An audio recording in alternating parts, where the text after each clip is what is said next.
Hello students, after the theory of origin of life, 5 theories they were discarded earlier. After that we will see the theory that was the most accepted theory. So the theory of chemical origin of life is the most accepted theory. That two scientists have given the theory, first of all, without any experimental proof. So what was that two scientists' name? They are Oparin and Haldane. Okay, Oparin and Haldane, they were the two scientists who have proposed the theory of chemical evolution of life. So according to them, they have not given any experimental proof. They have just said that life can never be from the life or living thing. Life can never be from the non-living thing.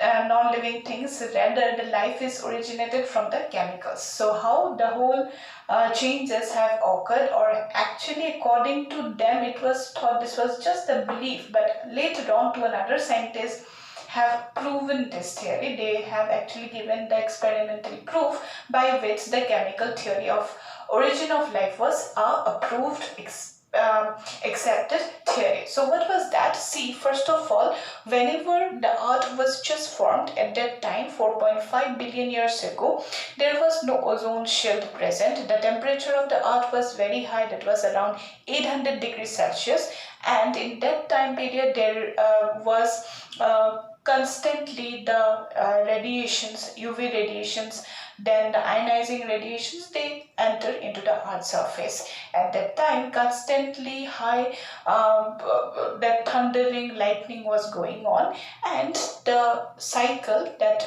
rain cycle, the cloud was just about to form. At that period of time, some of the atoms were very the primitive atoms, they were present. Those free atoms were carbon, hydrogen, oxygen, nitrogen, sulfur, phosphate. So these are the main free atoms which is necessary for the living organism. So in the living organism's body, our body have all these 5-6 elements, they are basically present. Okay, in different combination it forms the DNA, RNA, carbohydrate, protein, fat, lipid, everything. Okay, so these free atoms in this high temperature, in very high constant ionizing radiations, non-ionizing radiation, thundering and lightning, what it happened? It formed the hydrogen, then water, ammonia, carbon dioxide.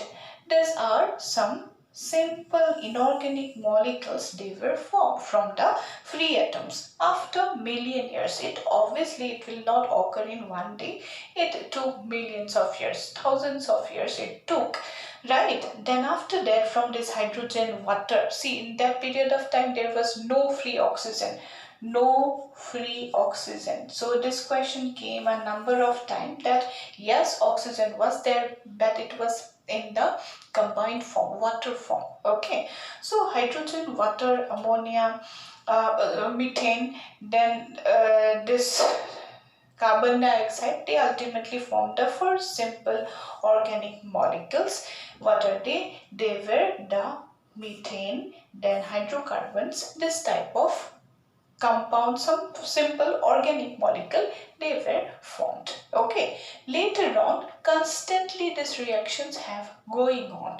So what had happened, gradually these gases, this simple organic molecules with the water that get evaporated, they get settled down in the deeper regions of the earth's surface. They were first of all called as the oceans. Temperature was very high, so in the very high temperature water, for the first time some simple organic compounds were formed, like the simple sugars, amino acid, glycerol, fatty acid, nitrogenous bases like purine, pyrimidine, they were formed. Okay, so this type of simple sugars, organic compounds were formed, right?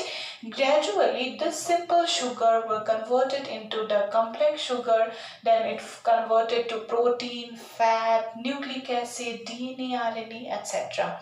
So whenever it took or formed a complex organic molecule, then it was very easy to form the life, and this way the life was existed. Okay, so it took millions of years who actually had take pass a number of changes to form from this carbon, hydrogen, oxygen, nitrogen, sulfur and phosphate to form the life, the first life. Quasar which were for the first time formed. Okay, so this is the chemical evolution of life or chemical origin of life, and this theory is also known as the theory of chemogenesis. Okay, so according to the chemogenesis theory, what had happened for the first time, life was originated, but it was not from the living thing, not from the non-living thing. It is from the chemicals, the free atoms, which form the simple organic inorganic molecule. Then it after that formed the simple organic molecule. From the simple organic molecule it formed the simple organic compounds. From the compounds it formed the organic compounds, complex organic form compounds, and from the complex organic form compounds the life was originated. So this was the chemical origin or chemical or evolution of life or theory of chemogenesis. I hope you understand. This theory comes a number of times in your board examination also. So this is the chemical origin of life. I hope you understand. Thank you.